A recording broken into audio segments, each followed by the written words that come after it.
반갑습니다. 사랑하는 성도 여러분, 오늘도 생명의 주님이 우리와 함께 하십니다.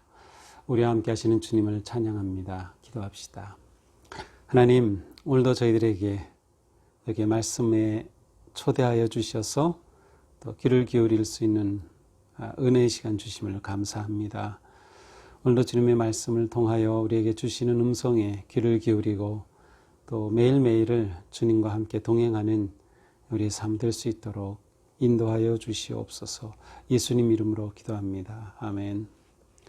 네, 오늘 말씀은 창세기 46장 28절에서 47장 12절까지입니다. 제가 읽겠습니다.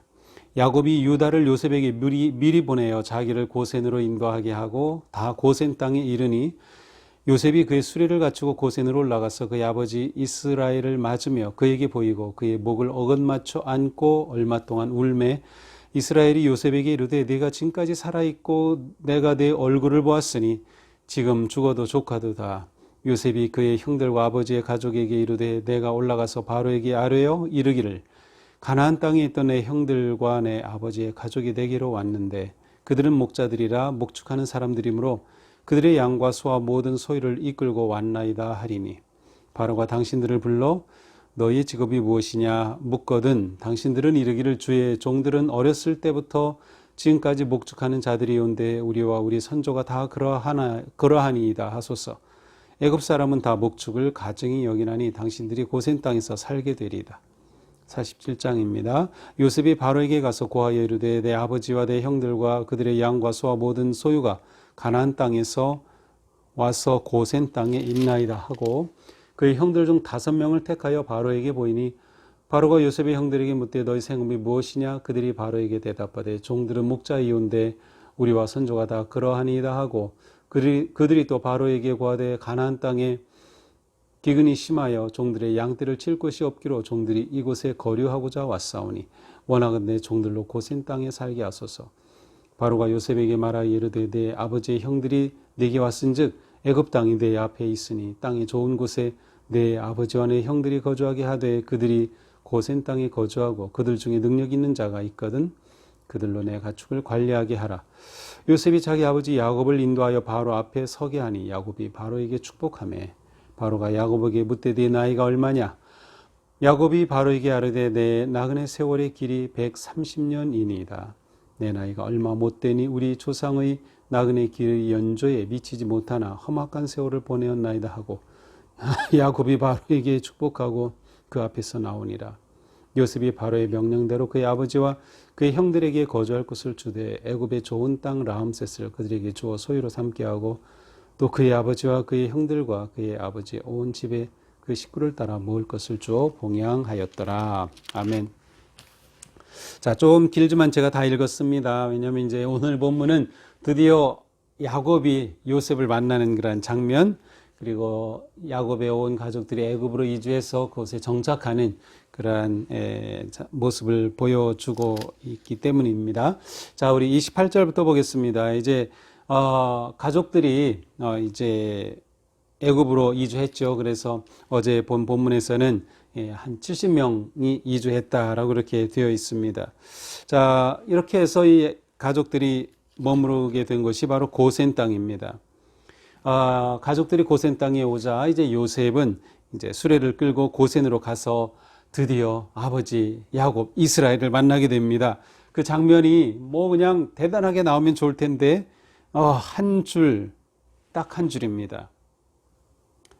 그의 아버지 이스라엘을 맞으며 그에게 보이고 그의 목을 어긋맞춰 안고 얼마 동안 울매 이스라엘이 요셉에게 이르되 네가 지금까지 살아있고 내가 네 얼굴을 보았으니 지금 죽어도 조카도다. 이것이 전부다입니다. 얼마 만일까요? 만약 17살에 떠났다고 하면 30세가 되었을 때 총리가 되었으니까 13년 지났고 7년의 풍년이 지났으니까 20년이 지났고 또 2년의 흉년이 지났으니까 22년 뭐 그 정도 될까요?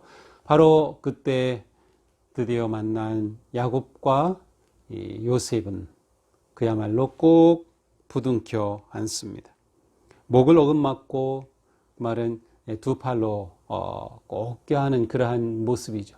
그리고 얼마 동안 울었습니다. 둘이 만난 이 극적인 순간 그 모습은 울음, 그것이 모든 것을 대변해 줍니다. 이 울음에는 모든 것이 담겨져 있겠죠. 아마 말로는 표현할 수 없는 것이 바로 그것이 아닌가 싶습니다. 이렇게 얼마 동안 운 후에 아버지 야곱이 요셉에게 말하죠. 내가 지금까지 살아있고 내가 네 얼굴을 보았으니 지금 죽어도 좋다. 이제는 내가 죽어도 될 것 같다 라고 말합니다. 그야말로 요셉은 야곱에게 생명과도 같은 존재였죠. 그는 이제 죽어도 여한이 없겠다고 말하고 있습니다.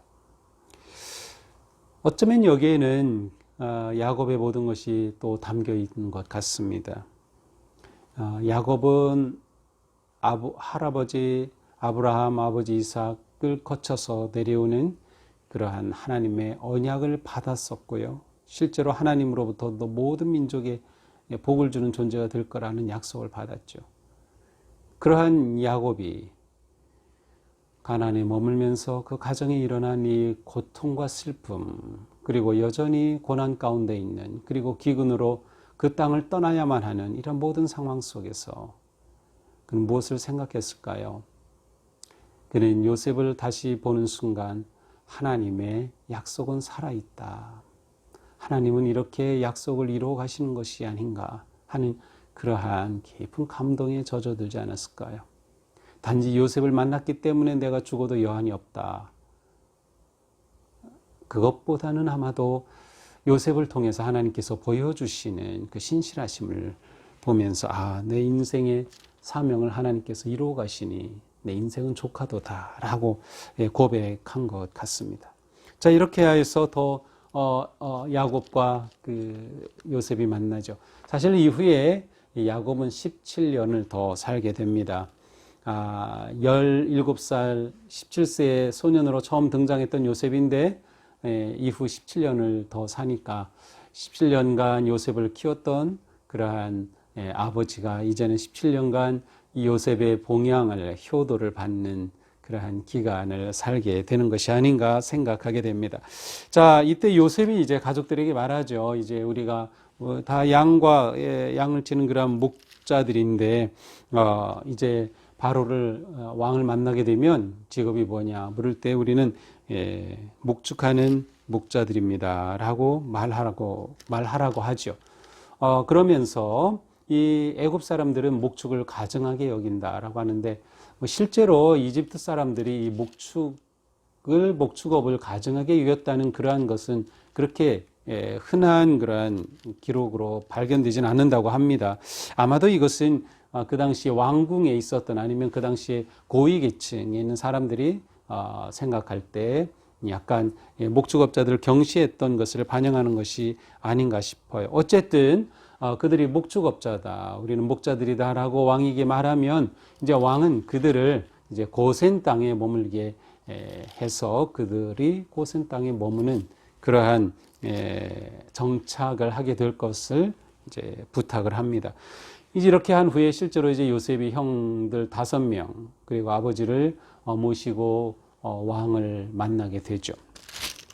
왕을 만나서는 실제로 요셉이 부탁한 대로 그대로 다 말합니다. 우리가 이곳에 4절에 보니까 양떼를 칠 곳이 없기로 기근이 심해서 이곳에 거류하고자 왔습니다. 자, 여기서 재미있는 표현은 여기서 거류한다라고 하는 이 히브리 말로 구르라고 하는 이 단어는 일시적으로 체류한다는 뜻이에요. 일시적으로.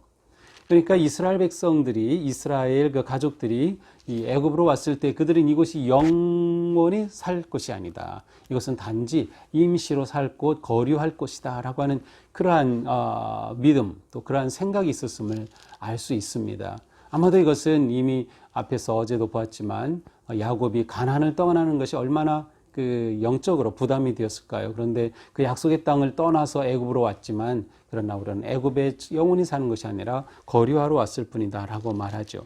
반면에 이제 6절에 보면 바로는 내 아버지와 내 형들이 거주하게 하되 이렇게 거주하라 이렇게 말했어요. 그래서 거주라고 하는 이 야사브라고 하는 이 단어는 영원히 정착한다라는 뜻도 있고 물론 이제 임시적으로 머물 때도 이 단어를 쓰기는 한다고 합니다. 그러나 바로는 아마 이곳에 영원히 정착하라라고 이렇게 표현한 것 같습니다. 이 짧은 표현이지만 여기에도 이제 앞으로 이스라엘 백성들에게 일어날 물론 앞으로 400년 후에 일어날 일이긴 하지만 그 하나님의 섭리하심과 또 그것에 대한 그들의 믿음이 담겨져 있습니다.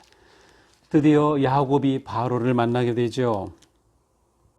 바로가 야곱에게 묻습니다. 네 나이가 얼마냐? 네 나이가 얼마냐? 아마 야곱을 볼 때 야곱이 굉장히 늙어서 정말 굉장히 뭐라고 할까 연약해 보였는지 모릅니다.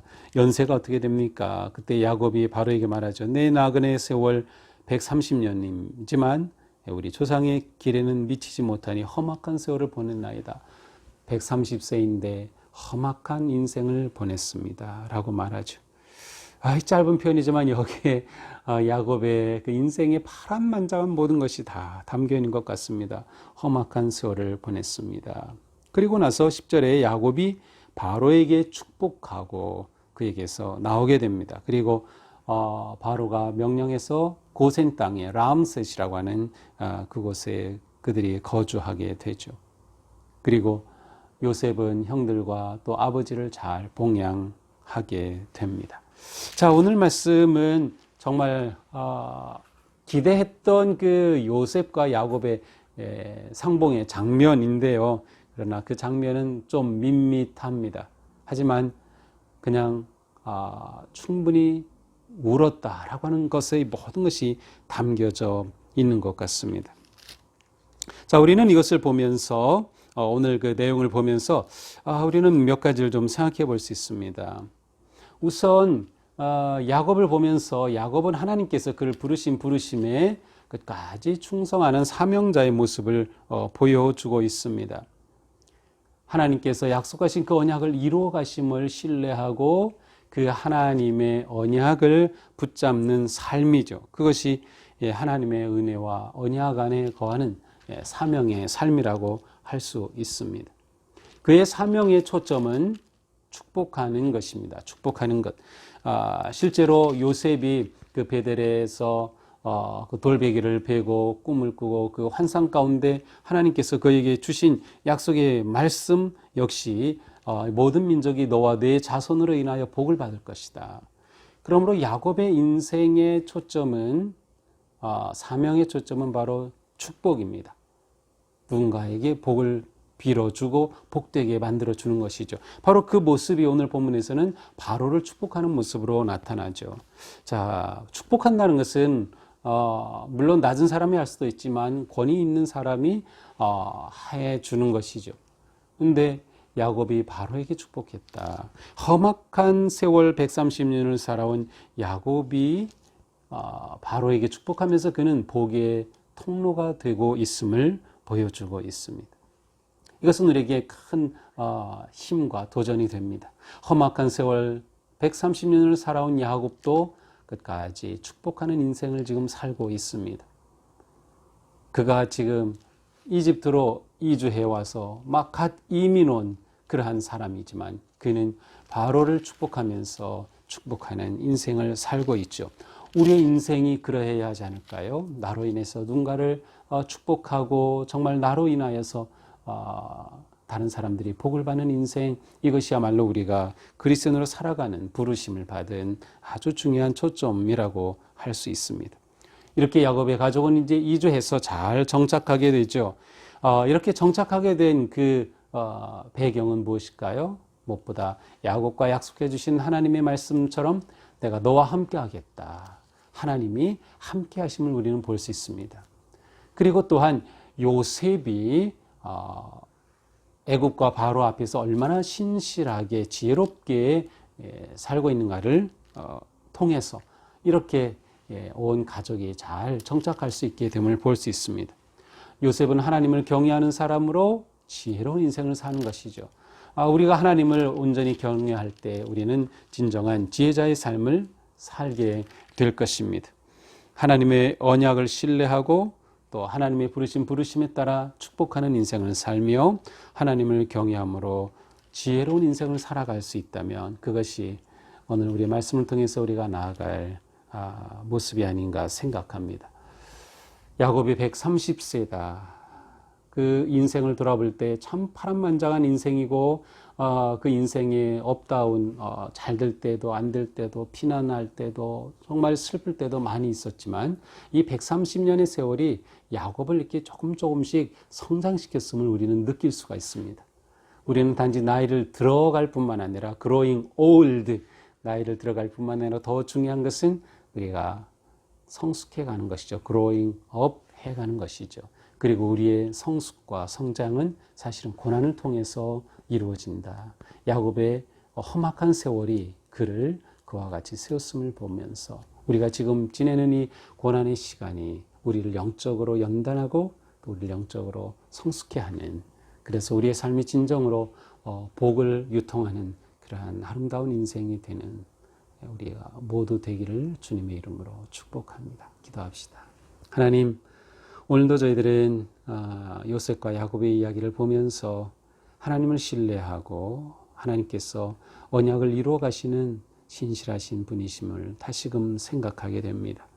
그 하나님을 신뢰하고 믿고 따르기에 오늘도 저희들은 모든 어려움 넉넉히 이겨내며 승리할 수 있도록 인도하여 주옵소서. 또한 무엇보다 하나님께서 우리를 부르신 것은 우리로 인하여 많은 사람들이 복을 받게 하는 것인데 저희들이 진정으로 축복하는 인생, 다른 사람에게 복이 되는 거룩하고 아름다운 인생 살아갈 수 있도록 인도하여 주시옵소서. 무엇보다 저희들의 삶이 주님 앞에 온전히 헌신되게 하여 주시고 우리와 함께 하시는 하나님께서 오늘도 저희들을 선하게 인도하심을 신뢰하며 주님 손 꼭 붙잡고 승리하도록 인도하여 주시옵소서. 예수님 이름으로 기도합니다. 아멘. 네, 오늘도 주님 은혜 가운데 승리하기를 바라고요. 기쁨 노트 계속 잘하고 계시죠? 네, 우리 70일간의 여정을 통해서 우리가 새롭게 거듭날 수 있기를 바랍니다. 사랑합니다. 축복합니다.